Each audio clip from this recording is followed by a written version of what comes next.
So you saw me just noodling around with pentatonics. I can't believe I haven't actually walked you through those 5 shapes. I keep saying, hey, you can probably learn these anywhere, but why wouldn't you want to learn them from me? All the transcriptions and stuff that I'm doing, you keep seeing these patterns. The blues scale, the psychobilly scale, all fits within the pentatonic. So why don't I walk you through all the 5 shapes on the fretboard, and then you can do what you like with them. As you guys know, I love to teach a man to fish rather than catch fish for him. So hope you enjoy. Check out the Patreon. The chart for this lesson will be there. Thank you to James Sanderman, Juan, and Derek Sanchez for joining up. Enjoy the lesson. Okay, so what I'm going to do is teach you these shapes in G minor pentatonic, or G minor, because we'll get a nice clear view of the neck. If I happen to start from A, we might start getting too high up. So I thought, let's just bring it back from here. Let's not worry about the notes. Let's just get these 5 shapes. Extremely useful. Okay, shape 1. From here, we play the 3rd fret. We play the 6th fret. We play the 3rd fret on the 5th string. We play the 5th fret on the 5th string. We play the 3rd fret on the 4th string. We play the 5th fret on the 4th string. Okay, now that's our first octave of the scale. So pay attention to where those root notes are, because we're going to need them. Okay? So these scales are used in almost every psychobilly solo. I'm going to throw it out there and tell you at some point it gets used. And even the blues scale is just a variation of this, okay? And the psychobilly scale that I mentioned is very much built around this. You really can take these shapes and add things in between once you know them. So that's the first half. Now the second half, so I'm going to play from that root note again. We go to the 3rd fret on the 3rd string, 5th fret on the 3rd string, 3rd fret on the 2nd string, 6th fret on the 2nd string, 3rd fret on the 1st string. Now we have this note here, so that's the root note again. That's the same as this. And then we have this extra note here, which is part of the scale. Sorry, I am bending that a little bit, it's just habit. Again, the charts for this will be on my Patreon, so go check that out. That's for members.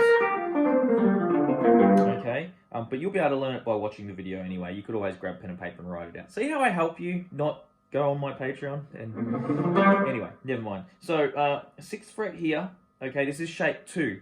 So the note that we finished on, we start this next shape on. 2nd finger on the 6th fret, pinky on the 8th fret, 1st finger on the 5th fret of the 5th string, pinky on the 8th fret of the 5th string, 1st finger on the 5th fret of the 4th string. And the top of this shape, or I guess I could call it the bottom, the lower part of the shape over here, is actually the upper part of this shape.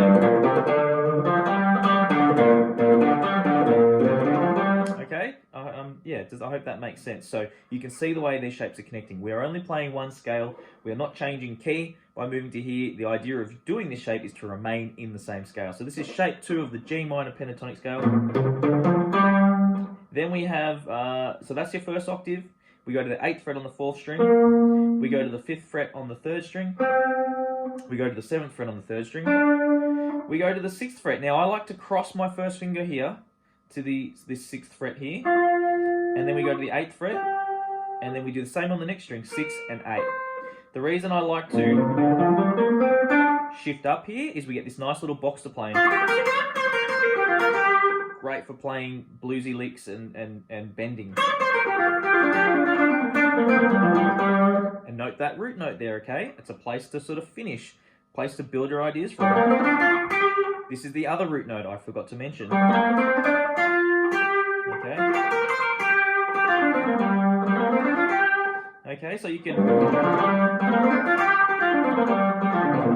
actually hear the relationship there with the original shape, because it's all just the same scale. It's just understanding where that root note is. So this is shape 2.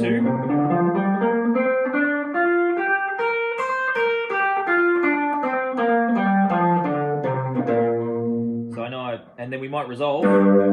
Now I know that I played through that quite quickly, but remember we worked through it very, very slow, so I'm just giving you that overall picture. So the next shape, I'll play through it first. So where the last shape sort of finished on that string is where we're going to start the next shape.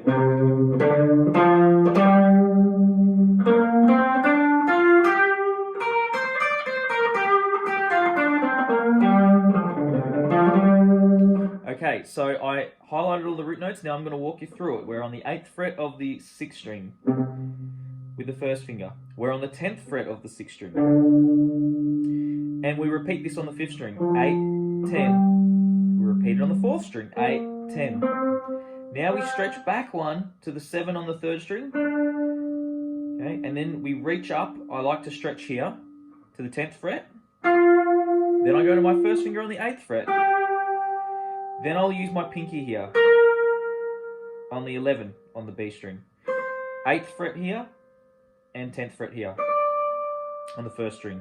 Back to the 8, the 11. Here's our root note here. Okay, 10, 7, 10, 8, and here's our root note here. So root note, root note.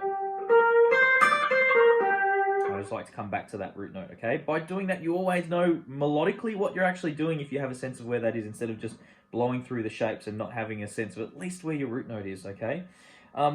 That shape 3 that we just played, so that's got a great... I really like those little pockets that are easier to play. You know, physicality is a huge thing with playing guitar.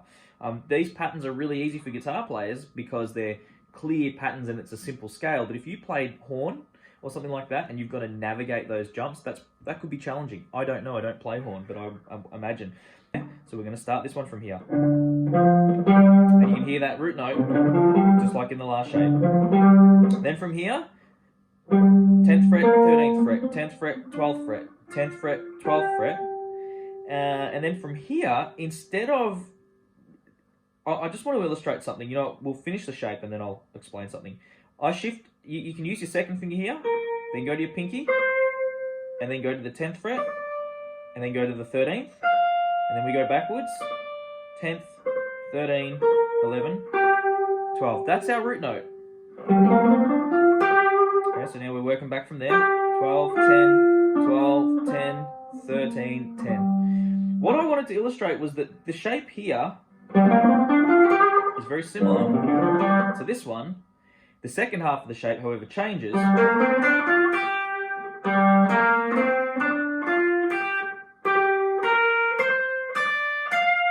We don't get to just flow across to that first finger. Doesn't work because the 2nd string only goes up a 3rd from the 3rd string, not a 4th in terms of intervals.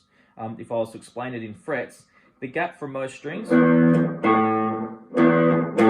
is 5 frets. 1, 2, 3, 4, 5. But from the 3rd string to the 2nd string, it's only 4. So if we're playing a pattern, when we match that same point, crossing the 3rd string to the 2nd string, to perhaps, you know, another position that we might have been playing it in. So I'm going to play those same notes. So that's a G, a B flat, and a C. When I play the G, B flat, and the C, it has to shift up slightly. Okay, see that? Shift to there. Okay, and then we continue 10th fret, 13. The other thing I want to mention about this shape is if we just shift up another fret, 2 frets, you get your root note again. So worth practicing. I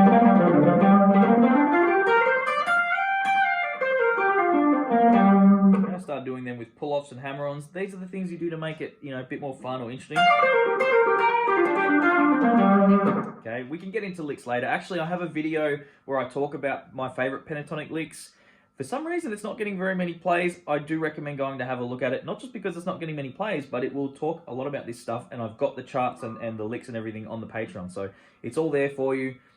Go check it out. The last shape we're going to do, obviously, is the last shape there is, so shape 5.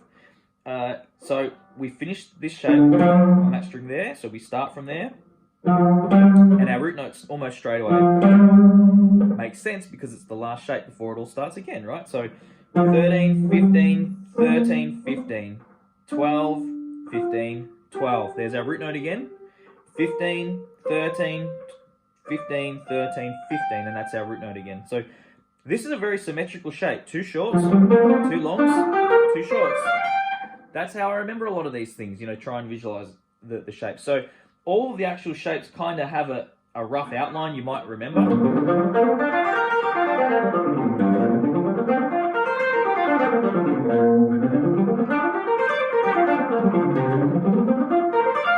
Oh. Okay, and then, yeah. I always have to resolve that one with that little slide up to the root note, and then the last one. So there's a rough shape that always helps me remember them. Guys, if you do join the Patreon, it's even available to the $2 members, the chart for that one. Look, a lot of the transcriptions are, it's sort of like the basic package, but it's helpful because you can see the patterns and what they look like on the board. And for $2, you know, even if you sign up, take that chart and take off. I mean, it'd be nice if you stuck around, but it is advantageous to have that and to be able to see it. But yeah, I mean, practice them, write them down. You might want to draw them for yourself, whatever you need to do. And yeah, guys, check out some of the other videos. Thanks for watching, and thanks to all my Patreons and YouTube subscribers. Like, comment, talk about the video. Let me know what you think. It all helps. Thanks, guys. See you later.